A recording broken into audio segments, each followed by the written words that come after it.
happy to welcome you to another one of my history and government discussions. I do these from time to time on a variety of topics, and I do them to try to help people to learn more about our wonderful nation and the incredible system of government that emanates from the unique Constitution that we operate under. I hope you enjoy this presentation, and please come back and watch some more when you have an opportunity. I do post them to YouTube once they are completed, and I've had a chance to edit them in a minor way at least. So I hope that you will be able to join us very often. And so here, let's get underway for today.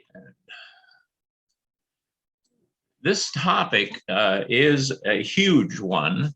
We're going to tackle Andrew Jackson, arguably, until the recent president, the most colorful president that we've had. He lived from 1767 to 1845 and was president for 8 years, from 1829 to 1837. He was our most recent president's idol. Kept a picture of him in the Oval Office, a painting of him in the Oval Office, and he was quite a rascal. He was involved in 103 duels. He killed one of his dueling partners, and he himself carried a bullet in his chest until his death in 1845. And so they were much more aggressive in settling their disputes in those days. A couple of essential questions. First of all, was he a champion of the common man? And that was how the public generally viewed him. And this was the first time that the common man had become an important thing in United States politics. Up until then, it had been the country of the elite. Or was he King Andrew? Was he so autocratic in his nature that he ran roughshod over the people that he was to govern? And a famous cartoon, and you'll see it kind of is on all of the slides, but this famous cartoon of him, we'll see it reappear again as we go through the presentation. 10 facts about Jackson. First of all, he was the first president from a state west of the Appalachian Mountains. He was the first Tennessean to serve in the U.S. House of Representatives. He was the first territorial governor of Florida, first person to serve as U.S. representative, senator, although he resigned after 1 month, and president. He exercised his veto power 12 times as president, more than all of his predecessors combined. And I had to look up and find out who has, in fact, exercised the veto the most. And it's Franklin Delano Roosevelt, 600 and some times. And the next close to him was Cleveland with 400 and some. But up until this time, Andrew Jackson was the first one to use the veto so powerfully. He was the first president to articulate that as president, he represented all the people, and the will of the majority must govern.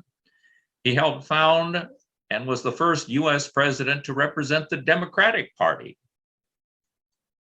Andrew Jackson is the only U.S. president to be censured by the U.S. Senate.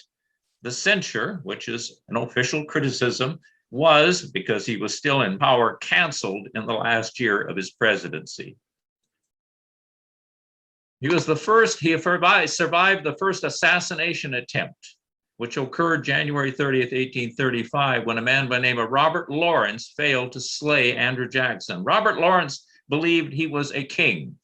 And when he failed to assassinate the president, though initially the president thought it was one of his enemies, no, this was just a poor hapless soul who thought he was a king, related to the kings of Europe.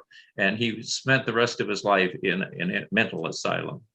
Andrew Jackson was the only president in American history to pay off the national debt and to leave office with the country in the black. However, he also left the country with one of the biggest crises financially that could possibly have happened. So while it was a good thing, it was a bad thing. So what were the democratic or egalitarian trends between 1800 to 1830? Well, first of all, population density in 1790, just as the nation was getting underway, you'll notice was pretty sparse.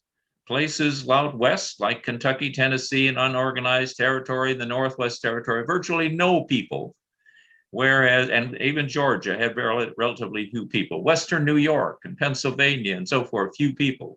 It was all concentrated in 1790 with about 3 million people, 3.5 million, something like that.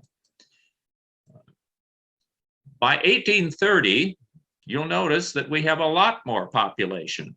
And now it has spread west. And you see it's, all these empty territories are now being filled in. The population shift west becomes politically powerful. Therefore, Jackson was able to appeal to the common man because he said he was one. Well, that's sort of a lie, you'll probably recognize, because he lived in a mansion. The largest mansion west of the Appalachians was at the Hermitage, his home. So he was not exactly poor. In 1800, you'll notice how the qualifications for running for office included being 21 years old, a white male American, educated, and a property owner. The only places that had universal white male suffrage were Vermont and Kentucky. The rest of them had limitations. However, by the time you got to 1830, land was now easy to obtain, property qualifications and education were dropped, and so it became much easier to run for office in the country. Voter turnout between 1820 and 1830, or 1860 rather. Notice in 1824, we had 26.9% of the voters who turned out. Now at this time it was limited. You had to have property, you would be educated and so forth. However, once you took those qualifications off, it jumped up to 57.4, and you'll see how these numbers go up through the years. And finally, you get to over 80% of the people who could vote were voting. Now, these were people who had to meet the qualifications. But these numbers, by the way, are never achieved again in the 20th and 21st century. Our most recent election last fall had 66+%, which is the highest percentage of voters in the 20th and 21st century. It was extremely high turnout. The age of Jackson and the rise of the common man. The planter elite in the South were a factor. People on the frontier had changed the demographics. State politicians were now beginning increasingly to practice the spoil system. They were giving office and giving power to their friends. And then there were a large number of immigrants in the cities, and they were going to come in waves increasingly as the years unfold. Jackson had a solid faith, however, in the common man. There was an intense distrust of the Eastern establishment, monopolies, and special privilege. And I think there's still a lot of that today, which is why incomes in this country, financial wealth, is so unevenly distributed. His heart and soul was with the plain folk. Belief that the common man was capable of uncommon achievements, a very American concept, frankly. So the rise of the common man and the new democracy, this was a big, big, big change from the time that the Constitution was ratified in 88 rather. Common man in the West had become more powerful. The bricklayers, blacksmiths, farmers, carpenters, the working class were given power. Jackson stood for the common man, which by then was most of the population and most of the voting population. Powerful movement in the country to expand involvement and participation. Other common men that we read about in history were people notoriously like Davy Crockett and Sam Houston from Texas fame. Education was no longer nearly as important. And land, very key thing, land was easy to obtain in the West, so property qualifications were dropped. Everyone could be a lord of his own manor. European visitors to the United States in the 1830s were amazed by the informal manners and democratic attitudes of Americans.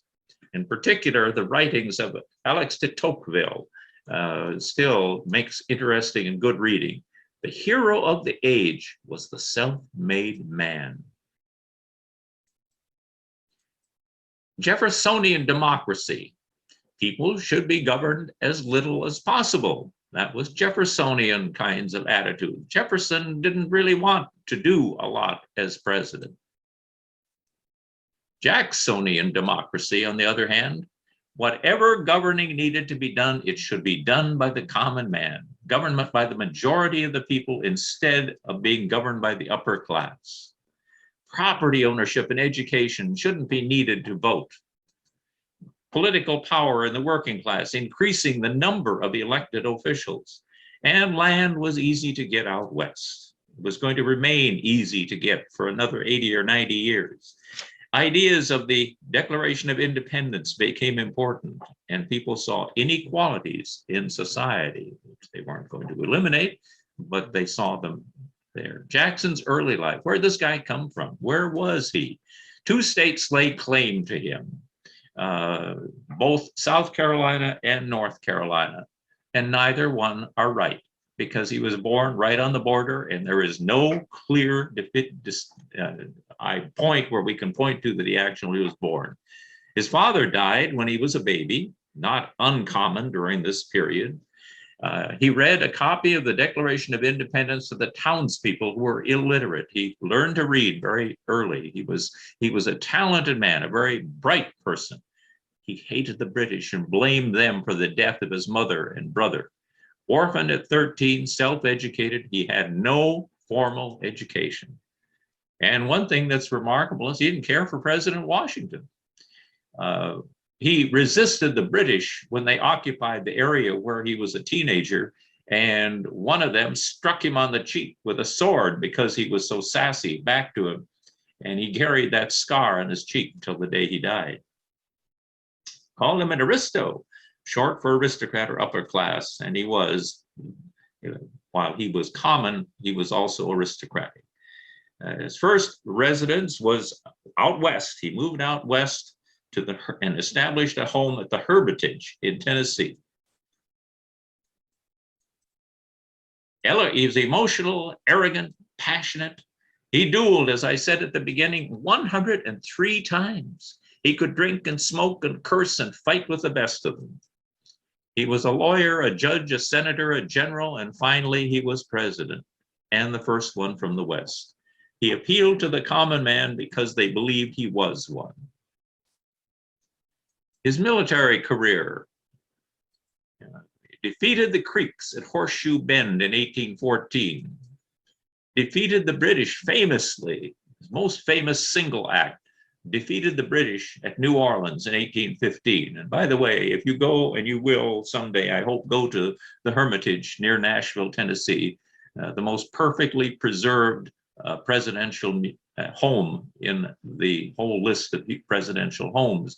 Anyway, if you look at his grave that's on the property, you're going to see a picture of it in a little while.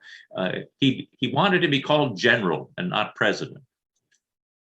He took Florida and claimed it for the US in 1819. He loved his soldiers, and they saw him as a little stiff and unbending and tough like an old hickory stick.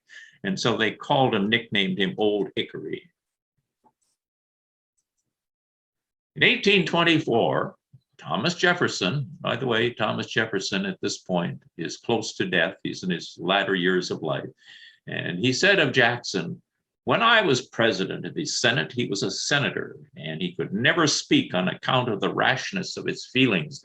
I have seen him attempt it repeatedly and has often choked with rage. His passions are no doubt cooler now." But he said, "But he is a dangerous man." It's Jefferson's observation. Jackson's first presidential run. In 1824, this is very famous, it was a four-person race. It was Henry Clay from Kentucky, who was Speaker of the House of Representatives, John Quincy Adams from Massachusetts, who had been the Secretary of State. It was John C. Calhoun from South Carolina, and William H. Crawford from Georgia. In this election, 261 electoral votes were needed, where there were 261 electoral votes and 131 were needed to win. And you could see how they were arrayed, how Andrew Jackson came in with the most at 99, but 99 is not 131, and therefore he is not selected as president. The way our Constitution was written, it says that if there is no majority in the Electoral College, then the race will be decided in the House of Representatives, with each state having one vote. And in that case, it changes the dynamics substantially. Even winning the popular vote, he had to win the electoral vote. He did not receive a majority. So in the House of Representatives, they were going to make the decision. And it took a long time to debate it out. Was there a corrupt bargain in the 1824 election?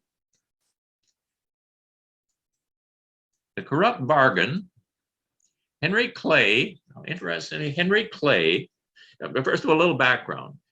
Up until this time, the route to becoming president had been to be Secretary of State. Not exactly, but pretty close to that. Thomas Jefferson had been Secretary of State under Washington. James Madison had been Secretary of State under Jefferson. And James Monroe had been Secretary of State under Madison. And so this pattern was established. And the fact is that John Quincy Adams, had been a highly successful, some scholars say the most successful, most capable Secretary of State we've ever had. And so it was sort of thought, yeah, he'll be the next president. Well, anyway, Henry Clay knows this, and what he'd like to be is he'd like to be Secretary of State, because if he can't be president, that's the next best thing. And he happens to be the Speaker of the House of Representatives. So here we have this dynamic playing out. Ironically, 2 weeks later in the House of Representatives, after they decide that Adams will be the president, Adams appoints Henry Clay to be his Secretary of State. Jackson cries out corruption and calls this the corrupt bargain. Jackson promises he's going to run in 1828. Some interesting quotes. Suspicions began immediately, and it's strengthened by entries in the diary of John Q. Adams. January 1, after a public dinner, Adams writes, he, Clay, told me in a whisper that he should be glad to have me soon, some confidential conversation upon public affairs. I said I should be happy to have it, whenever it might suit his convenience. And then on January 9th, it reads in part, Mr. Clay came at 6 and spent the evening with me in a long conversation, explanatory of the past and prospective of the future. Exactly a month later, with Clay's backing, Adams was elected. This happened because Clay was Speaker. They also hated Andrew Jackson. So the dude, John Quincy Adams, one of, without a doubt, the ablest men, hardest workers, and finest intellectuals ever in the White House.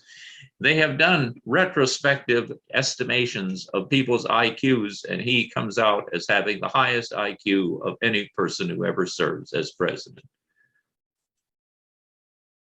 There is no record of the IQ of the immediate past president, and it's probably just as well, because it would be, oh, shut up, Lou. Anyway, he tried to promote not only manufacturing and agriculture, but also the arts, literature, and science. He lacked the common touch and refused to play the game of politics. They found him cold and tactless.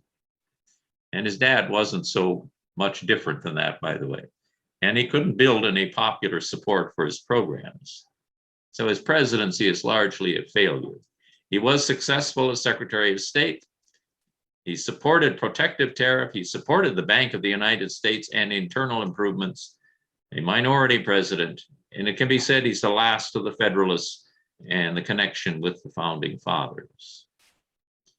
Election had united his enemies and was creating a new party system. Adams, Clay, and the minority became national Republicans.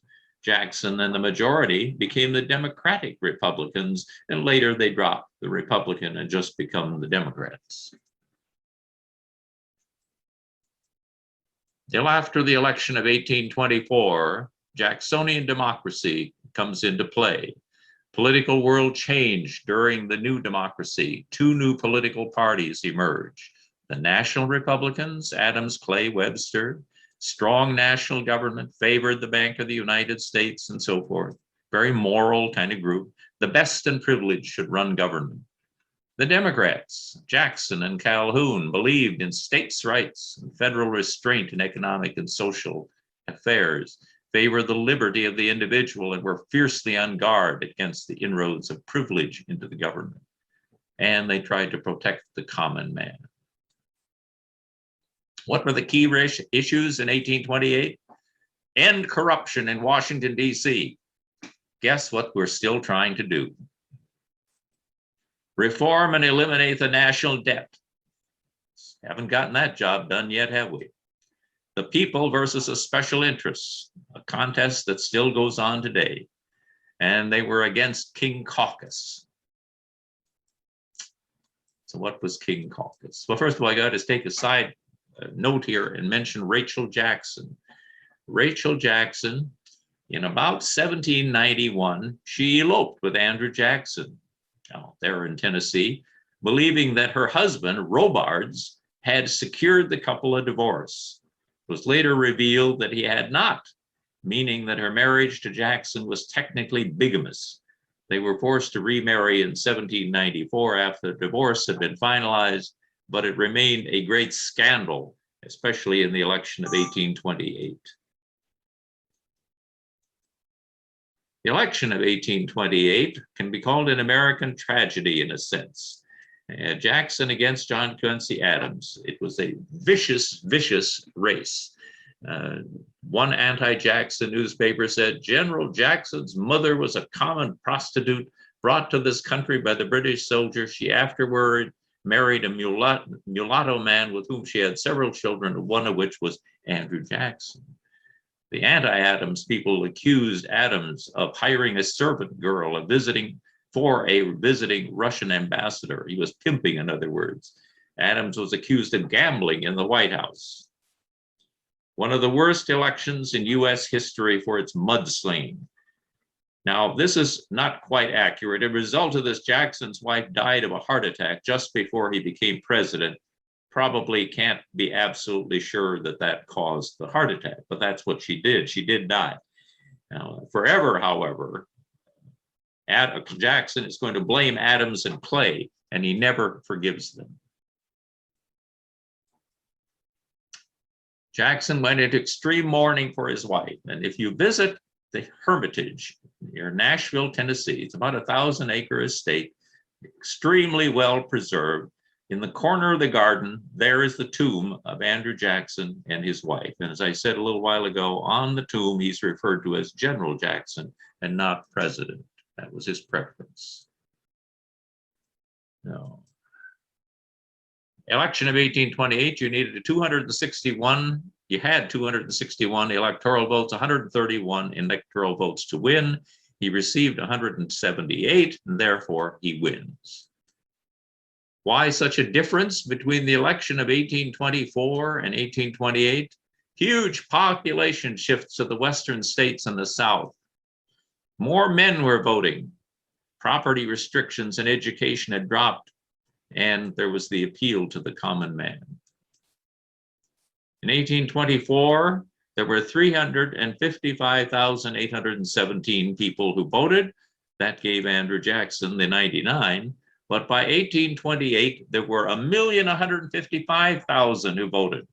A threefold, fourfold increase, huge increase in the number of people, the common men who were participating, 178 electoral votes.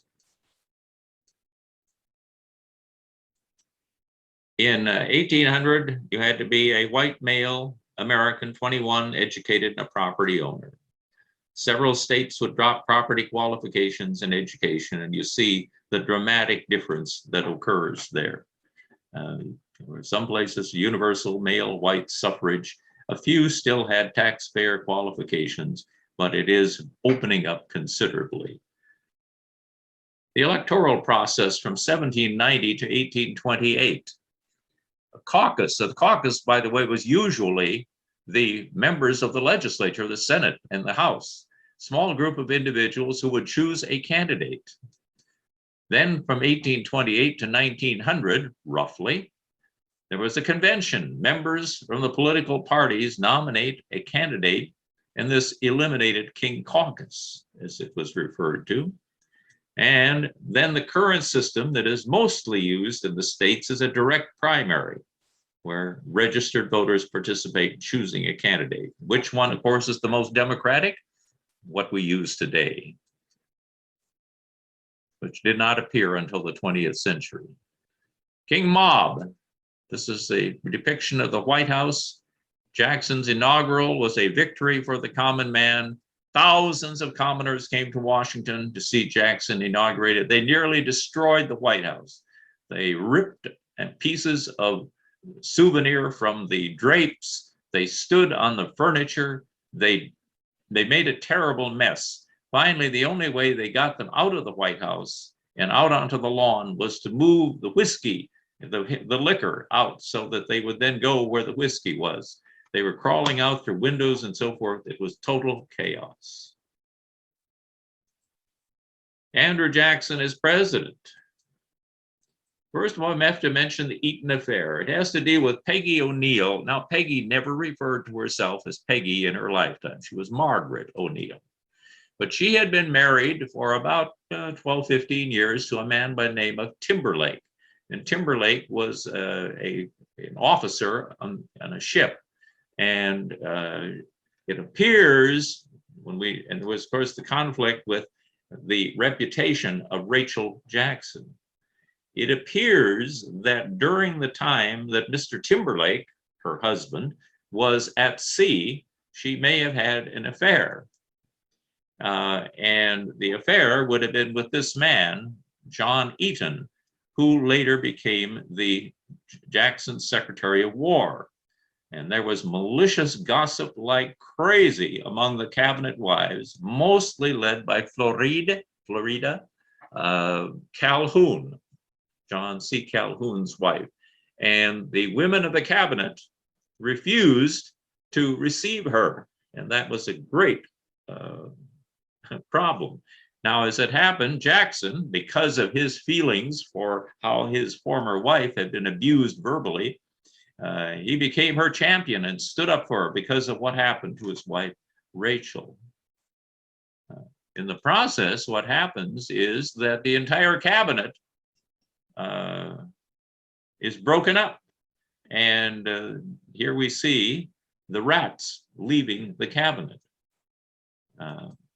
Jackson tried to force the cabinet wives to accept Eaton socially. Most of the cabinet resigned. Vice President Calhoun resigned and goes back to South Carolina, where he gets elected to the Senate, and he plays a role there for the next 20 years or so. Jackson creates the kitchen cabinet, which were informal advisors, Jackson's good old boys. By the way, the one cabinet member who stays in favor is a man by the name of Martin Van Buren. And if you know your progression of how this all unfolds, you know that he becomes the next president. So Jackson's Native American policy. Indian removal. What's Jackson's goal? Expansion into the Southwest for the Southern planters. He really views that what he's doing is an act of kindness and farsightedness. He promulgates the Indian Removal Act for the 5 civilized tribes, forced removal. The 5 tribes are the Cherokee, Cheat Creek, Choctaw, Chickasaw, and Seminole. Cherokee Nation versus Georgia, a ruling in 1831, says they are a domestic independent nation. It's Worcester versus Georgia, 1832. Cherokee law is sovereign, and Georgia law does not apply in the Cherokee Nation. And John Marshall, Jackson says, John Marshall has made his decision, now let him enforce it. The problem where this falls apart is that it's up to the president to employ the federal marshals to employ or to enforce an act, and that simply doesn't happen at this time. It's one of the great legal failings, if you would, of our system. The Cherokee become a sovereign nation within Georgia. The settlers desire the valuable Cherokee land. The Georgia claims the Cherokee land and restricts white presence there. Samuel Worcester defies Georgia law and remains on Cherokee land and is arrested. The Supreme Court rules that the Cherokee lands are sovereign. President Jackson refuses to enforce the court decision and favors expulsion of the Cherokee. So this famous 1831 law, the court ruled that Georgia could not seize the lands of a domestic dependent nation. The Cherokees were not a foreign nation, and so forth. Anyway, the conditions of the Indians in relation to the United States, he says basically they are like a ward to his guardian, a domestic dependent nation, establishing a trust relationship. Then the famous Worcester versus Georgia established tribal autonomy, self-governing state, community, or group within their boundaries. Pretty much this has been what has recently been the result of federal laws, according to a ruling just within the last few months. The tribes were distinct political communities having territorial boundaries within which their authority is exclusive or private. The court ruled that the laws of Georgia had not force within the territorial boundaries of the Cherokee Nation. Here is where you see they came from. You see the Seminole taken out of Florida. However, they didn't get all of them, did they? And there's still a Seminole tribe here in Florida, but there's a Seminole tribe that is out in Oklahoma as well. The Choctaw, Chickasaw, largely people who were living in Mississippi, are taken out. The Creek from Alabama. The Cherokee, they were able to, we'll talk about the Trail of Tears in a little bit, between 15 and 17,000 forcibly removed 800 miles, called the Trail of Tears, suffering from cold and hunger and diseases, pneumonia, tuberculosis, smallpox, cholera. 1/4 of them died. It's a terrible, terrible incident in US history. And of course, they didn't get them all. And so many of the Cherokee retreat into the mountains and they hide. And there is a separate Cherokee tribe that is largely in northwestern North Carolina, but also into Georgia and into Tennessee. In 1829, this is some of what Andrew Jackson's thinking was. Our conduct towards these people is deeply interesting to our national character. Our ancestors found them the uncontrolled possessors of these vast regions. By persuasion and force, they have been made to retire from river to river and from mountain to mountain until some of the tribes have become extinct and others have left but remnants to preserve for a while their once terrible names. Surrounded by the whites with their arts and civilization, which by destroying the resources of the savage doom him to weakness and decay, the fate of the Mohegan, Narragansett, and the Delaware is fast overtaking the Choctaw, the Cherokee, and the Creek. That this fate surely awaits them if they remain within the limits of the states does not admit of a doubt. Humanity and national honor demand that every effort should be made to avert such a calamity. So he believes he's justified. He's doing a kind thing by sending them off to Indian territory, where they will be left with nothing bothering them for all eternity. This is land that will always be theirs. The Cherokee went from being a peaceful nation, called a civilized tribe. They had their own system of government and their own newspapers, and they were really becoming very civilized. A group of people who were divided. Some Cherokee, in cooperation with the US government, illegally signed something called the Treaty of New Echoa. They weren't even, their leaders weren't even present there. The US government would give land and goods to the Cherokee who left their land peacefully. And so this was part of the justification for rooting them out and moving them out to Indian Territory, which now we know is Oklahoma. This is where the territory was. As you see, it moved. It was in part of Tennessee. You probably can't see because of the detailed map, but it's in a large part of it is in Georgia, but it's into Alabama, North Carolina, and Tennessee as well. And I had a home really close to where these proper lands are. And they're very proud people and a very separate tribe. There's a famous painting that is done of the Trail of Tears, but it wasn't painted until 1942 to commemorate the suffering under the forced removal. If there are contemporary pictures or paintings during the time of the actual Trail of Tears, they've not survived, they've not been found. Now, this doesn't look so awful, but these people, 1/4 of them are going to die on this Trail of Tears. It's a long, miserable experience. Here you see how the Cherokee Trail of Tears goes up in the north. And also, just to mention, there were other tribes, the Sac and Fox from Wisconsin and Illinois. They were also moved into Indian Territory, and as well as those from the southeast.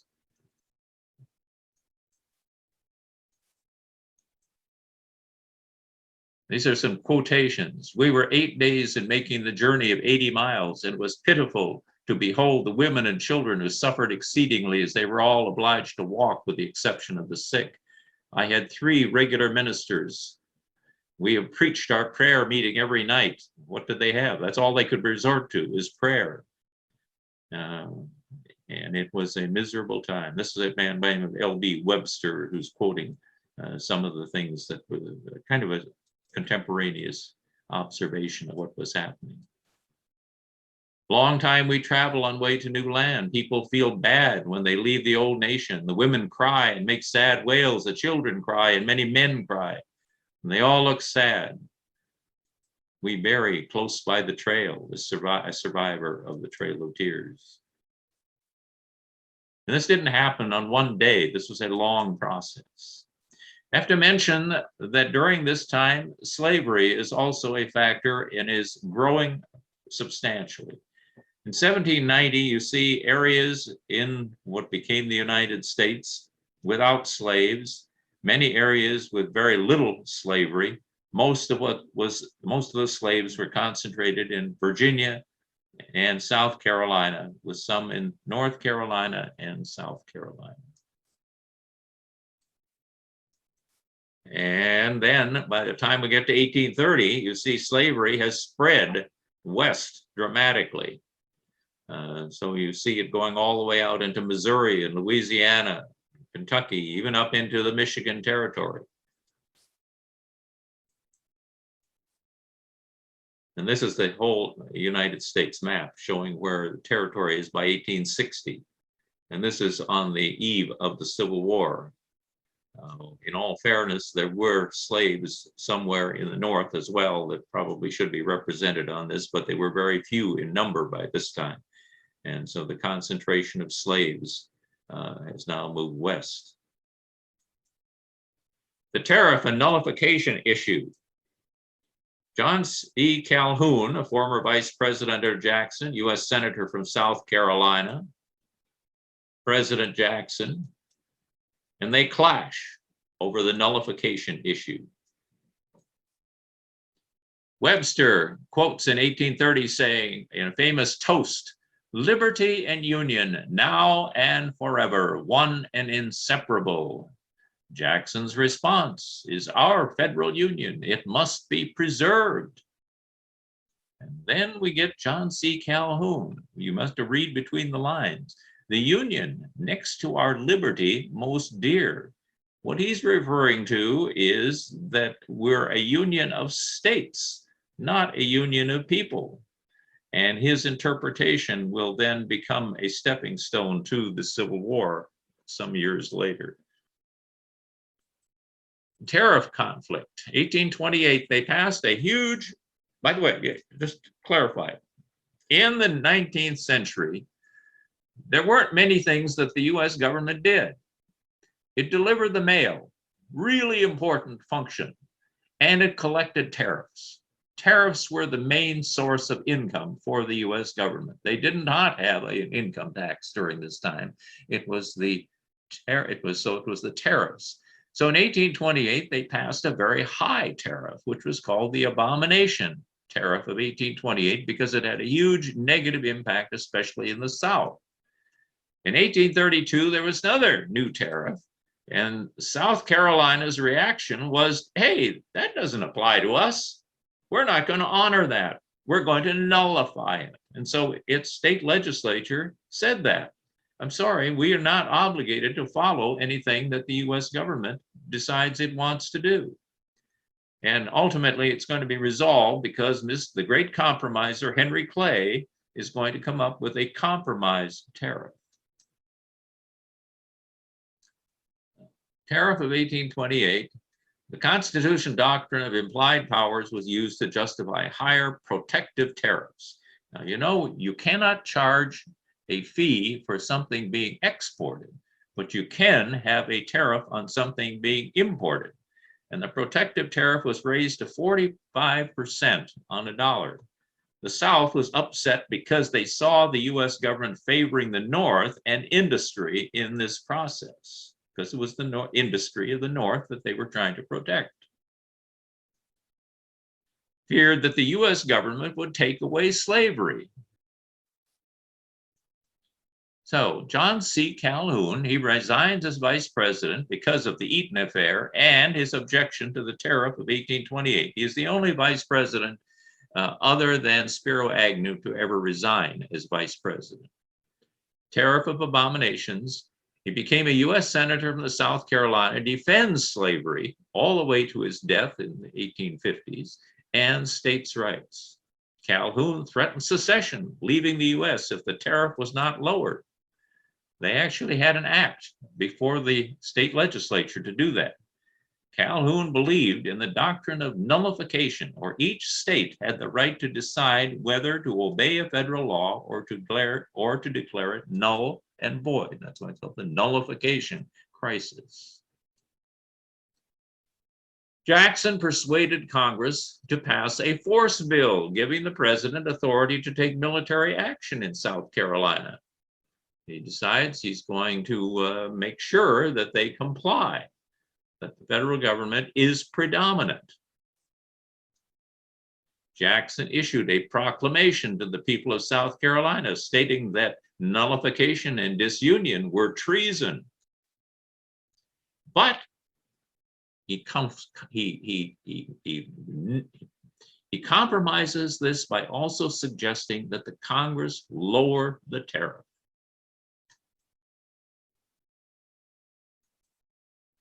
So, Compromise of 1833, Henry Clay, who becomes known as the Great Compromiser.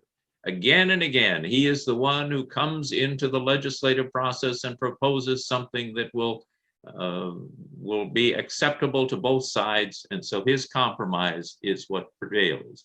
Tariffs were gradually lowered 25% over 10 years, and therefore South Carolina saves face. They drop their nullification efforts, and peace is restored. But this is a stepping point or stepping stone towards the Civil War. The South lost its dominance to the North and West. Jackson preserves the Union, but the Southerners believe they're becoming a permanent minority. Their sense of isolation politically grows. Renewing the charter of the National Bank. Bank of the United States, although privately owned, received federal deposits and attempted to serve a public purpose by cushioning the ups and downs of the national economy. First, a little background. I just added this today so you have some clarification. The first Bank of the United States was a Hamiltonian idea, and it was proposed and adopted in 1791. It was chartered for 20 years. And it didn't really serve the functions of a modern central bank. They didn't set monetary policy, regulate private banks, hold excess reserves or anything, just like the Federal Reserve does today. but they were national if they could have branches and so forth. And so that then lasted for 20 years. We went, however, from 1811 until 1816 without a Bank of the United States. In 1816, they charter it again for 20 years, a second Bank of the United States, and it is to do the same kind of thing. It is a private bank, but it is still part, the stock is owned by the national government, and it is effectively the national bank and conducts it itself as such. It's a private corporation with public duties, and it was very powerful during this time. So we had the national debate between a man by the name of Nicholas Biddle, who was the head of the bank, and President Jackson, two strong-willed men with definite opinions, and they clash. In the bank war, Biddle versus Jackson, Jackson simply believed the Bank of the United States was too powerful because it was privately owned, and of course it favored those people who already had money, considered it unconstitutional regardless of Marshall's McCulloch versus Maryland. In 1818, there had been a case that came to the Supreme Court, a very famous one, McCulloch versus Maryland. Maryland attempted to tax the Bank of the United States. And it went to the Supreme Court, and in the famous case of McCulloch versus Maryland, it was regarded as a federal function and therefore could not be taxed. It's a very pivotal case in the history of the Supreme Court. Should be controlled by government and the people because it was corrupt. Should be more controlled by the government. And so we had Nicholas Biddle, Henry Clay, and Daniel Webster supporting the Bank of the United States. They saw that this function was needed, and this was the one that had been devised by that point. But Jackson saw it as unconstitutional. In 1832, presidential election year, Henry Clay is the candidate to challenge Jackson on the bank issue. While he's in Congress, he persuades a majority of Congress to pass a bank re-charter bill. Now remember, its charter doesn't expire till 1836, but he thought he would use it as a campaign issue and he would get ahead of the issue. Jackson vetoes this bill. This cartoon from 1832 presidential election depicts Jackson as a cat with veto written on his tail, clearing Uncle Sam's barn of Bank and Henry Clay rats. King Andrew, the bank war inspired numerous cartoons. Opponents referred to him as King Andrew because he used the veto more than any president to that time, 12 times. Destroyed the Bank of the United States in 1832 with the veto.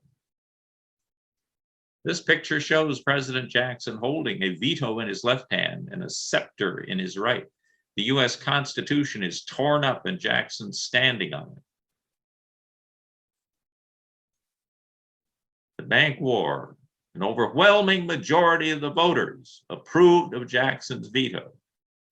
Jackson won re-election with more than 3/4 of the electoral vote, 219 electors. Henry Clay at some point is famously quoted as saying, "I would rather be right than president." And guess what? He must have been right because he was never president. 5 times he was a contender or seeking the presidency. Bank war. A triumphant Jackson here holds his order to remove government deposits from the bank as the bank crumbles and a host of demonic characters scurry from its ruins. Opposition to the second bank. Soft paper. State bankers felt it restrained their banks from issuing banknotes freely, supported rapid economic growth and speculation. Hard specie, or actual coins that were money, felt that coin were the only safe currency. They didn't like any bank that issued banknotes, suspicion of expansion and speculation. So these confronted each other, and we have again a clash of interests here. The monsters destroyed. What they did without the Bank of the United States is they used pet banks or wildcat banks to deposit US funds. 1832, the extension is vetoed.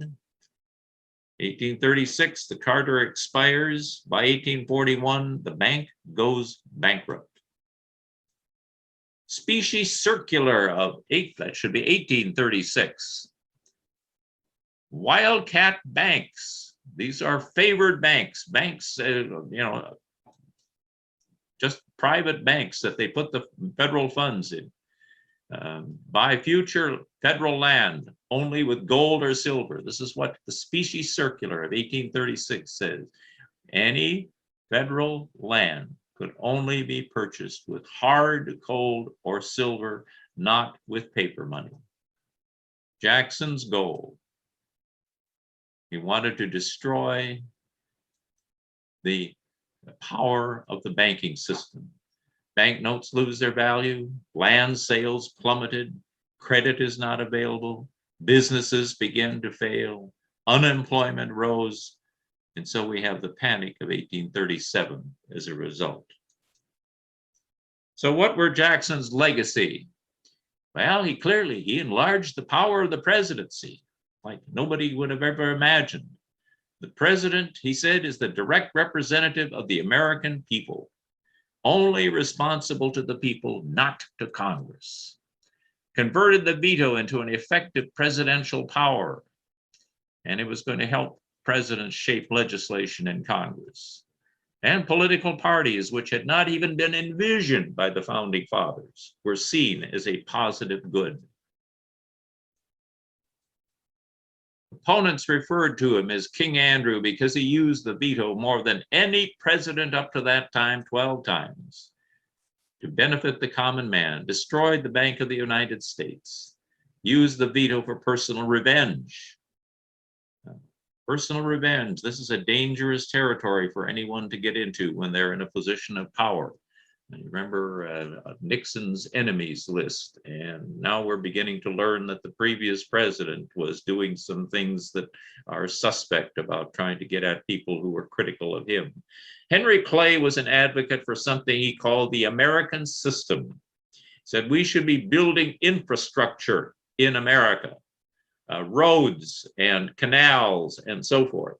And he was a strong advocate for that. One of the projects was called the Maysville Road, but it went across state borders and therefore it was deemed not to be an appropriate function of the federal government.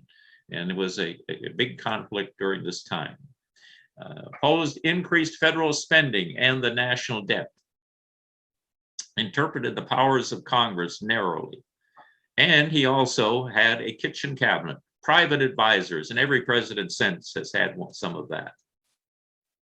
Jeffersonian democracy grew out of the rich soil of Jeffersonian republicanism, and a political world changed during the new democracy. Two new political parties emerged. The Whigs, a strong national government favored the Bank of the United States and so forth. Reforms such as prohibition of liquor and abolition of slavery, best and privileged should run the government.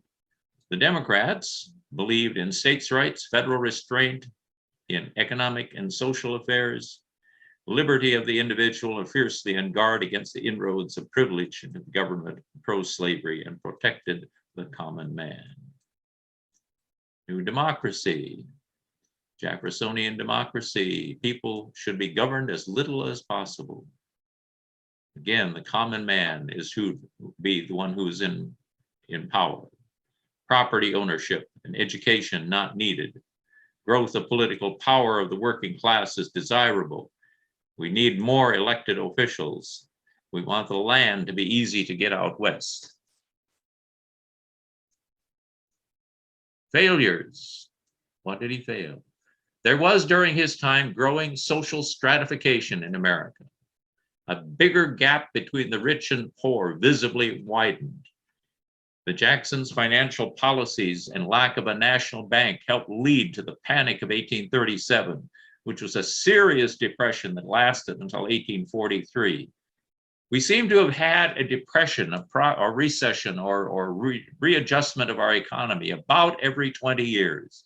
There's going to be this one in 1837, there's going to be one in 1857, there's going to be one in 1873, it's going to be a major one in 1893, and then of course we all know what happens in 1929. Andrew Jackson in retirement. Even after his time in office was up, Jackson still held a grudge or two. Famous quote, "After 8 years as president, I have only 2 regrets, that I have not shot Henry Clay or hanged John C. Calhoun." When Andrew Jackson left the Hermitage in 1829 to come to Washington to take the oath of office, in those days it took a combination of horse and steamship or steamboat and so forth, over 3 weeks to get from Nashville to Washington, D.C. When his presidency ended, he took the train home, and it only took a very short amount of time. His country had changed during those 8 years dramatically.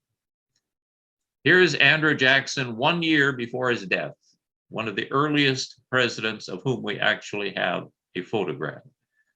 We have one of John Quincy Adams. It's a little earlier than this. But every president from John Quincy Adams forward, we actually have a photograph. And he was not well. He had lots of physical conditions and so forth. When he dies in 1845 at the Hermitage in Nashville, Tennessee, he dies with no regrets. He dies with 145 slaves. He has never given a thought to freeing any of them. If you will recall, I did a presentation some time ago, maybe about a year ago, last fall, I'm not sure when it was, on the ranking of the presidents. One of my friends asked me, to recall again, how would Andrew Jackson have been ranked? Well, most of the historians today would rank him about 18th. And here you see a recap of different things that he was involved in. Spoils system, nullification, Democrat Party, Whig Party, the Taney Court. He actually points Taney, who's going to be the one of the controversial of the Supreme Court justices. And historians rate Jackson highly for his public persuasion abilities. He waged a political battle against the second bank, and the American electorate largely supported Jackson's views and handed him a huge electoral victory for his second term. He gets high grades for public persuasion and crisis leadership. He gets sort of not too bad ratings for vision and setting an agenda. He gets pursued equal justice for all, very, very bad, near the bottom ranking of all the presidents. And he overall is ranked as 18th. And therefore he is in the green category or second quartile, but barely so. I just mentioned briefly what comes after the presidency of Martin Van Buren, who was the heir apparent. Martin Van Buren's claim to fame was he was the czar of the New York Democrat Party. And he knew how to say the right things at the right time for Jackson. And so he was Jackson's favored person. He was a Dutch ancestry. When he was born, he only spoke Dutch. He learned his English later, known as Old Kinderhook. But anyway, he was 1836, he was elected as president, and he did not appeal to the common people. He is clearly inherited the Panic of 1837, which was caused by the bad decisions of Andrew Jackson, who comfortably is now back in Nashville, which then, of course, is blamed on the Democrats, called Martin Van Ruin's Depression. A divorce bill separating the bank from the government and storing money in some of the vaults of the larger American cities, thus keeping the money safe, but also unavailable. It advocated an independent treasury in 1840 was passed. And so we do have an independent treasury that comes about. Just quickly then, the election of 1840, log cabin and hard cider. William Henry Harrison is anything but. He's part of the FFB, the First Families of Virginia. but nevertheless, he is given credit for being a log cabin guy. And so the campaign is about log cabin, hard cider. And William Henry Harrison, Whig, is elected under the slogan Tippecanoe and Tyler too. His vice presidential candidate is Tyler from Virginia. And because he won the Battle of Tippecanoe during the War of 1812, he has that motto. He's going to live for 1 month as president, and then he dies, and Tyler becomes president. The Whigs triumph. It's one of the only 2 elections the Whigs win the presidency. And so here's a cartoon from the time. 1840. And here is some of the result. Again, it's not crucial for us to get into this too far today because we are now at the end. Oh, let me show one more screen. It shows how it was distributed in 1840. But that's probably something better left to another presentation. So that is the end for today. Andrew Jackson, without a question, one of the most controversial people to ever serve as our president.